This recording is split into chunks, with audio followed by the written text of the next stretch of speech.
Të nderuar shikues, ju përshëndes, do t'jemi së bashku në minutat e ditarit informativ, ku ndër të tjera do të ndiqni. Pasurit e konfiskuara nga krimi po kthehen në shpresë dhe mbështetje për shtresat në nevojë. Ministria e Brendshme Albana Koçiu njoftoi hapjen e thirrjes për aplikim për projekte sociale përmes një fondi prej 15 milion lekësh të siguruara nga pasuritë e sekuestruara. Shkolla e mesme profesionale Thoma Papapano në Gjirokastër ka nisur promovimin e ofertës mësimore për vitin shkollor 2026-2027 me synim rritjen e regjistrimeve dhe informimin e nxënësve dhe prindërve mbi mundësitë që ofron arsimi profesional. Dita ndërkombëtare gjuhës greke është shoqëruar me disa aktivitete në Gjirokastër. Ishte katedra e departamentit të gjuhës greke në Universitetin e Qerem Çabej, e cila mante një simpozium i risjolli në vëmendje rëndësinë e gjuhës greke si një mjet lidhës mes dy popujve. Kemi udhëtuar këtë të hënë në fshatin Picar, një vend ku natyra dhe tradita bashkohen, duke ofruar një pasqyrë të jetës së vërtet rurale në Gjirokastër. Banorët e zonës, edhe pse po përballen me sfidat e dimrit, vazhdojnë jetesën e përditshme duke ruajtur traditën blegtorale dhe përgatitur tokën për stinën e verës. Ju njohim tani më gjerësisht, pasuritë e konfiskuara nga krimi po kthehen në shpresë dhe mbështetje për shtresat në nevojë. Ministria e Brendshme Albana Koçiu njoftoi hapjen e thirrjes për aplikim për projekte sociale përmes një fondi prej 15 milion lekë të siguruara nga pasuritë e sekuestruara. Qëllimi i kësaj nisme është shndrimi i goditjes ndaj krimit në projekte me impakt real për komunitetin. Ministria e Punëve të Brendshme Albana Koçiu shpreh sot se pasuritë e përfituara nga veprimtaria kriminale nuk do të gëzohen dhe nuk do të trashëgohen, por do të kthehen në shërbim të interesit publik. Në një mesazh në rrjetet sociale, Koçiu vuri në dukje se para e prona që burojnë nga droga, mashtrimi apo forma të tjera të kriminalitetit nuk janë më simbol fuqie apo privilegji, por do të rikthehen aty ku u përkasin, tek fëmijët, familjet, komunitetet në nevojë dhe viktimat e dhunës. Ka momente kur drejtësia nuk është vetëm ligj, por edhe përgjegjësi ndaj njerëzve dhe komuniteteve tona. Sot dua të ndaj një mesazh të qartë dhe të pakthyeshëm. Askush nuk do të gëzojë, aq më pak do të trashëgojë pasurinë e përfituar në rrugë kriminale. Paratë e pronat që burojnë nga droga, mashtrimi apo çdo veprimtari tjetër kriminale nuk janë më simbol fuqie apo privilegji. Ato kthehen aty ku u përkasin, tek fëmijët, tek familjet që kanë vuajtur më shumë pasojat e krimit, tek komunitetet në nevojë, tek viktimat e dhunës, në shërbim të interesit publik. Prova konkrete është thirrja që hapim sot, një mundësi e dedikuar për organizatat jo fitimprurse që duan të shndrojnë pasurinë e konfiskuar të krimit në projekte me impakt real shoqëror. Kemi vënë në dispozicion një fond prej 15 milion lekësh, i krijuar jo nga paratë e buxhetit të shtetit, por nga pasuritë e konfiskuara të krimit që rikthehen në dobi të shoqërisë. Aplikimet do të pranohen deri në datën 9 mars. Të gjitha informacionet mbi kriteret, dokumentacionin dhe procedurën e aplikimit do t'i gjeni të publikuara në faqen zyrtare të Agjencisë së Pasurive të Sekuestruara dhe Konfiskuara, si dhe në faqen e Ministrisë së Punëve të Brendshme. Dua të ftoj të gjithë organizatat e shoqërisë civile të aplikojnë dhe do bëhen pjesë e një përpjekjeje të përbashkët ku pasuritë e krimit shndrohen në shpresë dhe mbështetje. Aplikimi është i hapur për organizata jo fitimprurëse të regjistruara në Republikën e Shqipërisë, të cilat kanë në objektin e veprimtarisë së tyre një ose më shumë nga këto fusha. Afati për dorëzimin e aplikimeve është data 9 mars 2026. Shkolla e mesme profesionale Thoma Papapano në Gjirokastër ka nisur promovimin e ofertës mësimore për vitin shkollor 2026-2027, me synim rritjen e regjistrimeve dhe informimin e nxënësve dhe prindërve mbi mundësitë që ofron arsimi profesional.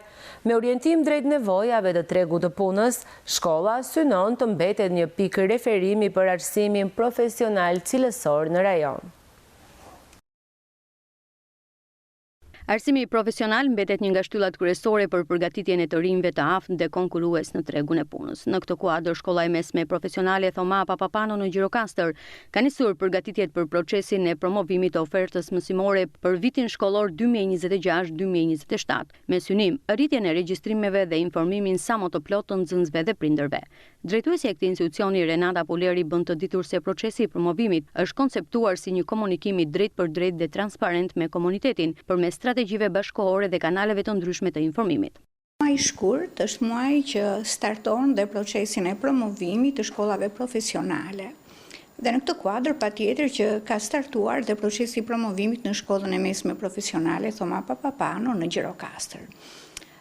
Çfarë është ky proces dhe ku synon? Procesi i promovimit ka për qëllim bazë ndërgjegjësimin e nxënësve dhe prindërve të nxënësve të klasave të nënta për gjithë të mirat apo benefitet që themi ndryshe të arsimit profesional.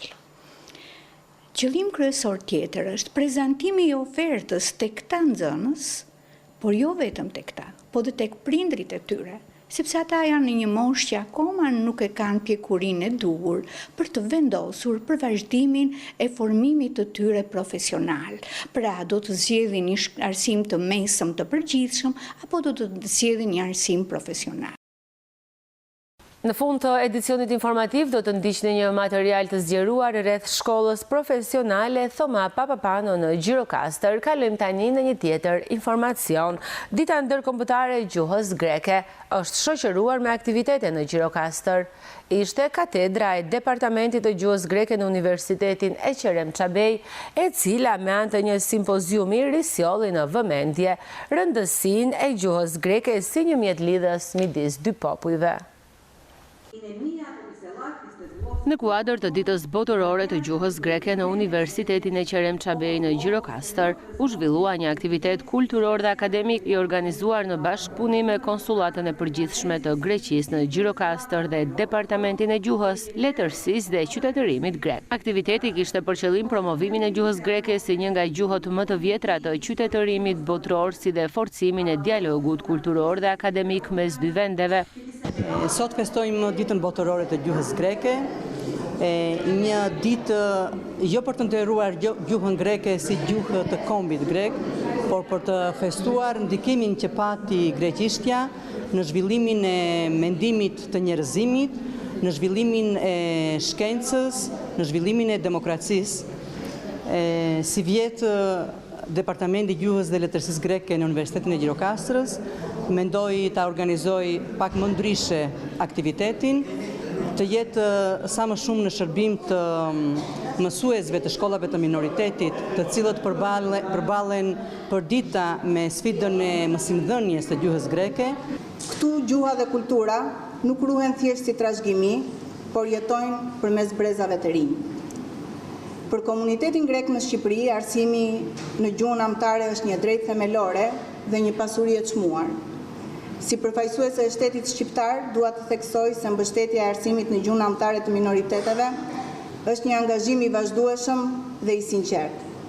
Vetëm në qarkun e Gjirokastrës, rreth 300 nxënës ndjekin mësimin në gjuhën greke në shkollat publike.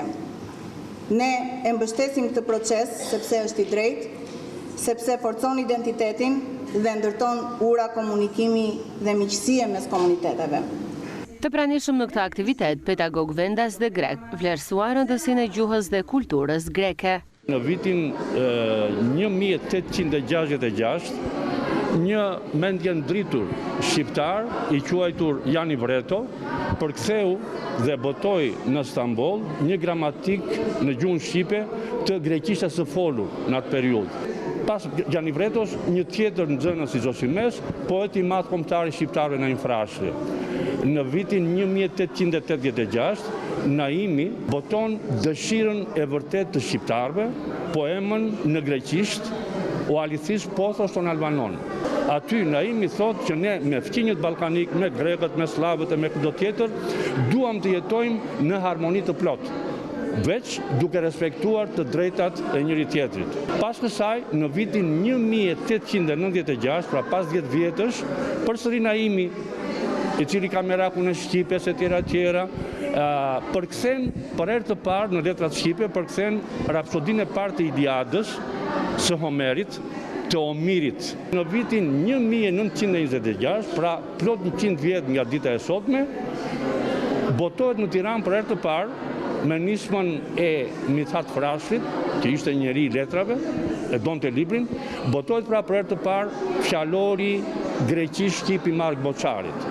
Aktivitetet në kuadër të kësaj dite do të vijojnë edhe në qytetet të tjera të jugut, duke përfshirë Sarandën dhe zonën e Livadias me qëllim promovimin e shumë gjuhësisë dhe dialogut kulturor.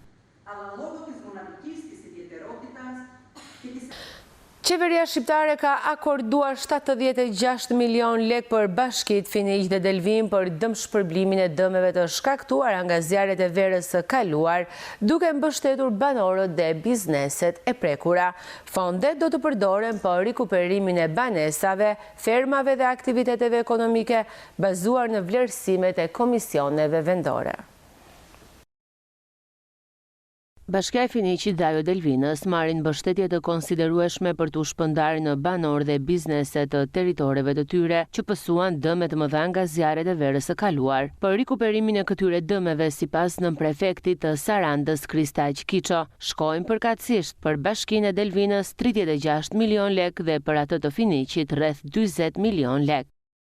Është bërë vlerësimi nga ana e bashkive e gjithë dëmeve, edhe në bazë të vendimit të Këshillit të Ministrave numër 329, janë vlerësuar dhe janë akorduar fondet përkatësisht Bashkia e Delvinës 36 milion lek të reja dhe Bashkia e Finiqit rreth 40 milion. Bazë të ligjit, ky është kësti i parë dhe paguhen 50% të dëmeve për banesat dhe 100% të dëmeve për stallat edhe depot. Nënprefekti thotë se në të dy këto bashki dëmet kanë qenë kolosale si në banesa edhe në ferma, bagti, bletari e pemtari. Zhdëmtimi i tyre është në proces mbi bazën e vlerësimit nga komisionet e ngritura nga kryetarët e bashkive. Për në rastin e bashkisë së Delvinës, 26 milion lek të reja vend për 17 banesat e dëmtuara dhe 10 milion lek të reja janë për stallat edhe për depot. Ka edhe dëme të tjera në një thundrak që janë rreth 3 krerë, janë 33 krerë të imta dhe gjithashtu janë 622 koshere bletësh. Ndërkohë një dëm i madh është bërë tek ullinjt dhe pemë drufrutore. Nga vlerësimi që janë bërë nga ana e Bashkisë së Delvinës, janë rreth 670.000 rrënjë ullinj dhe janë rreth 18.000 pemë të tjera drufrutore. Kuptohet që dëmet janë kolosale. Jo pak dëme u shkaktua në disa zona edhe nga përmbytjet e nëntor-dhjetorit të vitit të kaluar, kryesisht në banesa dhe rrugë. Edhe për ato, thot nënprefekti Kiço, është bërë vlerësimi dhe pritet që të dëmtuarit të trajtohen në vijim me një tjetër fond nga ana e qeverisë. Janë shkaktuar dëme mjaft të mëdha edhe në banesa, nga rrëshqitjet e dheut, siç është për shembull rasti i Brajlatit në Bashkinë e Finiqit. Është bërë vlerësimi, ka banesa të cilat kanë dalë jashtë përdorimit dhe kuptohet që ato janë vlerësuar edhe do jepet në momentin që do dalë akti normativ, sipas vendimit të Këshillit të Ministrave, do jepet dëmshpërblimi për të ndihmuar njerëzit që kanë pësuar dëme në kohën e përmbytjeve. Në ndarjen e fondit për dëmshpërblimet nga vendimi i qeverisë, Bashkia e Finiqit dhe ajo e Delvinës janë ndër më të mbështeturat me fonde, duke marrë shumat më të konsiderueshme në shkallë vendi pas Bashkisë së Krujës. Marrja e dëmshpërblimeve pritet që të ndihmojë në rimëkëmbjen e banesave dhe të ekonomisë së dhjetra familjeve dhe subjekteve. Në ditën ndërkombëtare të epilepsisë, ekspertët nxisin ndërgjegjësim dhe diagnostikimin e hershëm për të përmirësuar cilësinë e jetës së pacientëve. Shërbimi neurologjisë trajton mesatarisht 15 deri në 20 raste me epilepsi çdo javë, disa prej të cilëve paraqiten në urgjencë me kriza të shpeshta ose diagnostikohen për herë të parë.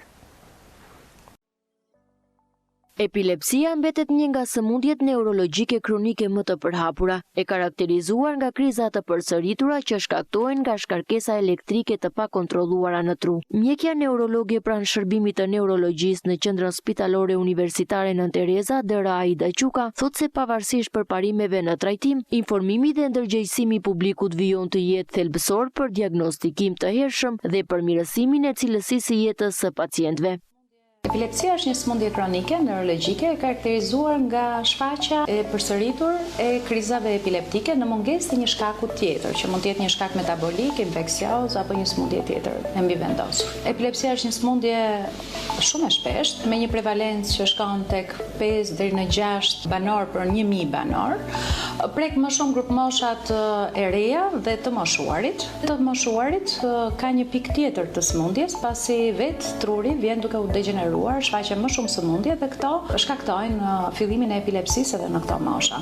Kemi dhe mosha mesatare, por grup moshat e mesme, që diskutohet 30 deri në 60 vjeç, zakonisht ka një shkak sekondar, që mund të jetë një traumë e trurit, një infeksion, një tumor dhe patjetër duhen ekzaminime komplementare. Nuk fillon epilepsia në mënyrë të zakonshme në këto mosha. Alkooli dhe abuzimi me substancat kanë rolin e tyre në shfaqjen e epilepsisë. Kjo vjen pasi ato japin dëmtime kronike në tru, duke filluar edhe në arteriet e trurit, por edhe në qelizat e trurit, duke dhënë dëmtime të parikthyer të qelizave. Në qoftë se kriza ndodhin vetëm një herë, quhen kriza të provokuara nga drogat dhe nga alkooli dhe nuk quhen epilepsi. Krizat epileptike të veçantë kanë që zgjasin pak sekonda deri në pak minuta, 2-3 minuta.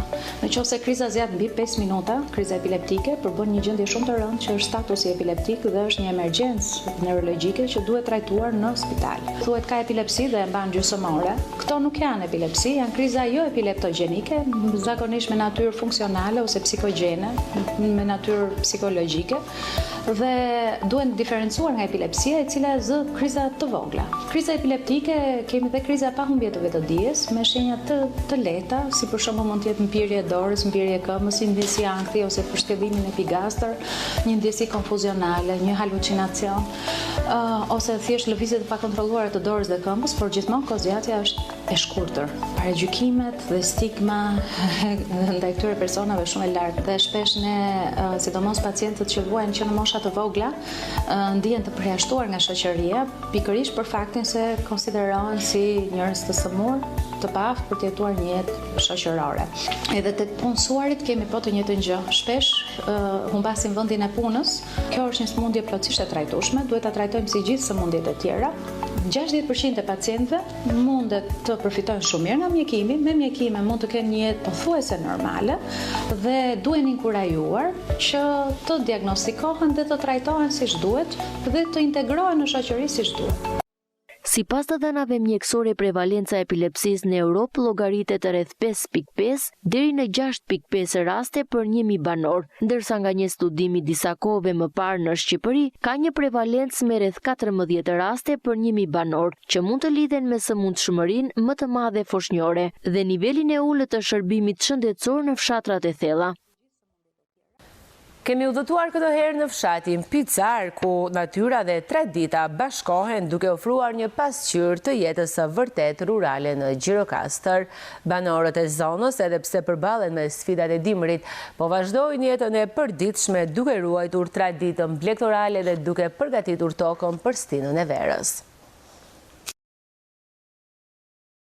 Dimri i këtij viti ka sjellë problematika të shumta për banorët e fshatit Picar në bashkinë Gjirokastër. Rreshtet intensive gjatë muajit janar kanë shkaktuar përmbytje kryesisht në lagjet e sipërme, ku uji ka hyrë në oborret e banesave dhe ka krijuar vështirësi për jetesën e përditshme të familjeve që jetojnë aty. Problem kemi që na mbuloi komplet lumi i shtëpinë. Jo prua po lumë. Kemi 10 shtëpi në këtë lagje. Ai por asun të ikën shtëpit, por asun të na thanë do vinë duhet mjet i rënë, të bëhet ajo pritje e lumit, edhe asgjë tjetër s'kërkoj. Këto pati një intensitet rreshjesh si asnjëherë tjetër. As para 100 vjetësh nuk ka ndodhur kështu. Dolën për rrejt nga lartë, si që e filmuat edhe juve, dhe u përplasën të këto 4-5 familje ose 4-5 shtëpi këtu. Ky është një rrezik i madh. Nuk është problemi se na dëmtojnë neve dhe ju e pat vetë çfarë dëmesh ka bërë, por në rast se nuk do të merren masa, këto shtëpit janë këtu poshtë, do shkatërrohen të gjitha. U mobilizuam të gjitha, i kthyem rrjedhën ujit, sepse mund vitet tek ajo shtëpi atje. Te shtëpia këtu, atje poshtë, dhe do t'i kishte vënë përpara. Pavarësisht vështirësive të shkaktuara nga moti gjatë stinës së dimrit, banorët e fshatit Picar vazhdojnë përditshmërinë e tyre, duke u kujdesur për ruajtjen e traditave të hershme, si ajo e blegtorisë që karakterizon zonën. Me thënë të drejtën, ky është fshati më i banuar i bashkisë Gjirokastës. Këtu ka rreth 140-150 familje, me gjithë ato shtëpit janë poshtë aty te Votucat. Kryesisht merrem me blegtori dhe me bujqësi. Në dimër, këta që merren me blegtori, çohen çdo mëngjes, u shërbejnë atyre dhe në fund fundit kjo është baza ekonomike që ata mbajnë familjen. Kurse ne pensionistët ja merreshim me këto baçe, me që kemi edhe pensionet shumë të vogla, na ndihmonte. Me sa të merrem tjetër vetëm. Jo dhën, jo dhe, jo lop, jo. Punët e zakonshme. Ne zjarrin, merrem me bakti pas. Banorët merren me blegtori, ata që kanë blegtori për dita, kurse na që kemi pak o gjë bakti, merremi dhe pu tjera, po kur shko e mirë. Na që u merrem me zanat, u janë pensionist, po kam zanat ndërtimin. Banorët e fshatit presin me padurim stinën e verës, kur do të fillojnë punimet e tokës dhe aktivitetet bujqësore. Këto përgatitje janë pjesë e traditës së tyre dhe një mënyrë për të siguruar prodhim dhe jetesë në këtë zonë rurale. Do vi pranvera, do mbjellëm këto perimet e pranverës, lakra, qep, spinaq, do të shërbejmë këtyre pemëve, hardhive, pemtaris. Kjo është punë e përditshme e jona. Ky fshat ka shumë atraksione, kam ardhur, kam parë, se do mos Perlja, burre Picarit, apo Picari vjetër lartë që ka një arkitektur, xhamin e tjera, vine, shikojnë dhe ikin. Biles ka pas turistë që kanë dashur të merrin të blinin edhe shtëpi këtu. Është zonë malore, vinë turistët për parë bukuritë natyrore. Është mikpritës edhe me tradita. Fshati Picar me pejsazhet e tij natyrore dhe traditën rurale të banorëve ofron mundësi të mëdha për zhvillimin e turizmit dhe aktiviteteve në natyrë, duke bërë zonën një destinacion tërheqës për vizitorët që kërkojnë eksperjenca autentike. Prej më shumë se 4 dekadash, Hasbi Seiti nga Saranda mban gjallë një zanat që sot po shohet ngadalë, këpucarin. Me përkushtim dhe dashuri për punën, ai vijon çdo ditë të riparoj këpuc në punishten e tij të vogël, duke ruajtur një traditë që dikur ishte pjesë e pandashme e jetës së qytetit. Një histori pune, durimi dhe dinjiteti në një kohë kur profesionet e vjetra po humbasin në mungesë të brezit të ri. Prej 41 vitesh, Hasbi Seiti nga Saranda ka ushtruar me përkushtim një profesion që sot po shohet ngadalë, këpucarin. Zanatin e mësoi pranë mjeshtrave të vjetër, disa prej të cilëve sot nuk jetojnë më, por shembulli i tyre vazhdon të jetojë në çdo këpuc që Hasbiu riparon me durim dhe dashuri. 20-21 vjet që vazhdoj këtë punë. Kam rreth 85 që kam filluar. Nisëm me usallarët, mësova pas tyre. Ata më mësuan se si mund punoja, si mund filloja, dhe kur mërziteshin më njëherë ata na hiqnin mërzitjen. Stresoheshim se si do qoftë puna, nuk ishte se ne dinim, ne vinim nga hiqi, kështu që e filluam me shokët, zanati mirë, me njerëzit duhet të sillesh mirë, se klienti gjithmonë ka të drejtë. Ai nuk e braktisi kurrë rrugën që nisi si djalë i ri, edhe pse asnjëri nuk është afruar për ta mësuar këtë zanat. Shpesh i parë si profesion i rëndomt, Hasbiu e ka mbajtur gjallë me duart e tij një traditë që dikur ishte pjesë e jetës së përditshme të qytetit. Në ato vite ishte shumë i vlerësuar. Njerëzit nuk kam pas edhe diskutime me njerëzit, me fëmijët tanë, me nipër, me kështu qa njofim për ta vazhduar të zanat, nuk ka më interes për ta vazhduar, nuk e duan me i fjalë. Me një përbuzje të quna të rinjë që pse ato zanat të vazhdojmë ne. Kështu që këta djemë sot, kjo rini sot, mua të më falin, po që më duken pa perspektiv fare. Më mirim kafeneve ndaj poshtë se sa të mësoj një zanat. E qua një profesion, thonë që pse atje do punojmë ne me ato pisllike, me ato gjëra. ku ka mirë të marrësh këpucën e qytetarit, ta respektosh qytetarin, se vjen të sjell bukën e gojës. Ta sjelli këtu brenda. Këtu nuk zas shiu as dielli as gjë, hajde puno këtu. Jo, është e vështirë, nuk futen. Po më vjen keq jashtë mase se dhe unë një ditë do ta lë këtë punë. Dhe do jem pazari, do më prishet këpuca, ku të shkoj? Keq më vjen që nuk do vazhdoj kjo punë. Prandaj thonë që është e vështirë me këtë rini sot. Fatkeqësisht, profesionet të tilla po zhduken dal nga dal, ndërsa nuk ka më të rinj që duan t'i trashëgojnë e t'i mësojnë, duke lënë pas jo vetëm një zanat, por edhe një pjesë të historisë son të përditshme.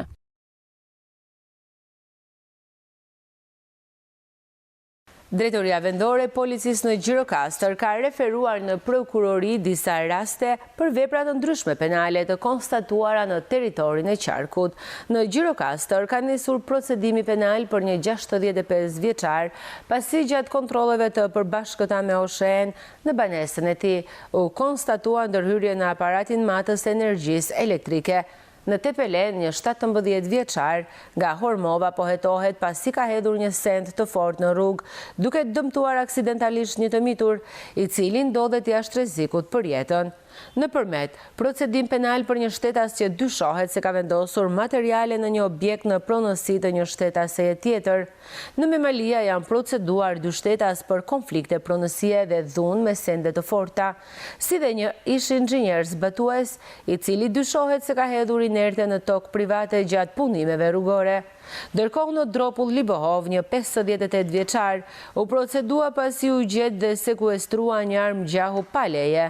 Policia rrugore ka referuar gjithashtu një aksident në aksin Gjirokastër-Toç, ku 2 pasagjerë u dëmtuan lehtë. Të gjitha materialet i janë referuar prokurorisë së Gjirokastrës për veprime të mëtejshme.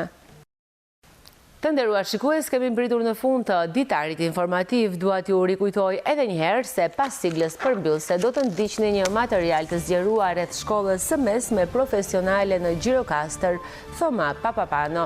Ju faleminderit për vëmendjen, shikim të këndshëm të programeve të vazhdim. Bashkë miru takofshim. Arsimi profesional mbetet një nga shtyllat kryesore për përgatitjen e të rinjve të aftë dhe konkurrues në tregun e punës. Në këtë kuadër, shkolla e mesme profesionale Thoma Papapano në Gjirokastër ka nisur përgatitjet për procesin e promovimit të ofertës mësimore për vitin shkollor 2026-2027, me synim rritjen e regjistrimeve dhe informimin sa më të plotë të nxënësve dhe prindërve. Drejtuesi e këtij institucioni Renata Puleri bën të ditur se procesi i promovimit është konceptuar si një komunikim i drejt për drejt dhe transparent me komunitetin përmes strategjive bashkëkohore dhe kanaleve të ndryshme të informimit. Muaj i shkurt është muaj që starton dhe procesin e promovimit të shkollave profesionale. Dhe në këtë kuadër patjetër që ka startuar dhe procesi i promovimit në shkollën e mesme profesionale Thoma Papapano në Gjirokastër. Çfarë është ky proces dhe ku synon? Procesi i promovimit ka për qëllim bazë ndërgjegjësimin e nxënësve dhe prindërve të nxënësve të klasave të nënta për gjithë të mirat apo benefitet që themi ndryshe të arsimit profesional. Qëllim kryesor tjetër është prezantimi i ofertës tek këta nxënës, por jo vetëm tek këta, po dhe tek prindrit e tyre, sepse ata janë në një moshë që akoma nuk e kanë pjekurinë e duhur për të vendosur për vazhdimin e formimit të tyre profesional. Pra, do të zgjedhin një arsim të mesëm të përgjithshëm apo do të zgjedhin një arsim profesional. Prandaj është domosdoshëm, është i rëndësishëm procesi i bashkëpunimit të shkollës profesionale me nxënësit e klasave të nënta nëpërmjet drejtorive të shkollave dhe zyrës vendore arsimore dhe prindërve të tyre. Me biznesin ka ardhur nga viti në vit drejt formalizimit. Shkolla harton marrëveshje bashkëpunimi me biznesin, pasi ka bërë një studim tregu dhe duke parë cilat janë ato bizneset të cilat kanë lidhje me drejtimet mësimore në shkollë dhe cila është nevoja e tyre për fuqi punëtore, dhe pasi të dy palët bien dakord, ne hartojmë një marrëveshje bashkëpunimi dhe nxënësit tanë, nxënësit e vitit të 3 dhe të 4, po tashmë ka dhe nxënës nga viti i 2, zhvillojnë praktikat profesionale në biznes.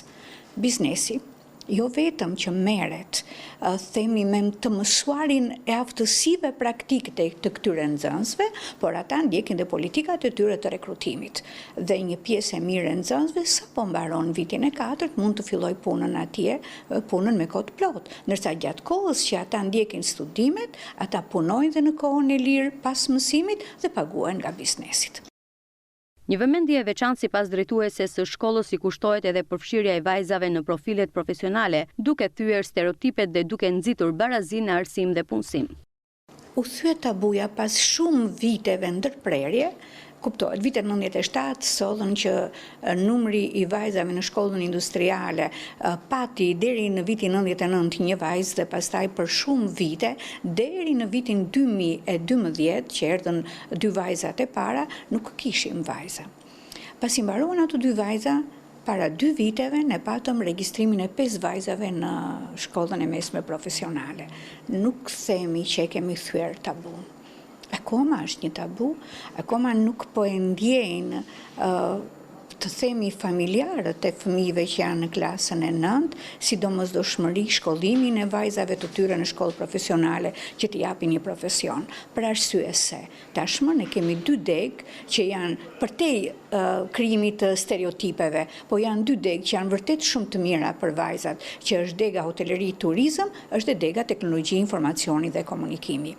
Dega teknologji, informacioni dhe komunikimi, unë do të thosha që është fat për qarkun e Gjirokastrës që kemi këtë drejtim mësimor në shkollë. Në Tiranë ekziston drejtim mësimor i tillë dhe vënë fëmijët që janë vetëm me 10, sepse është, themi, numri i nxënësve që vazhdojnë është i kufizuar, ndërsa ne këtu nuk kemi përzgjedhje me mesatare.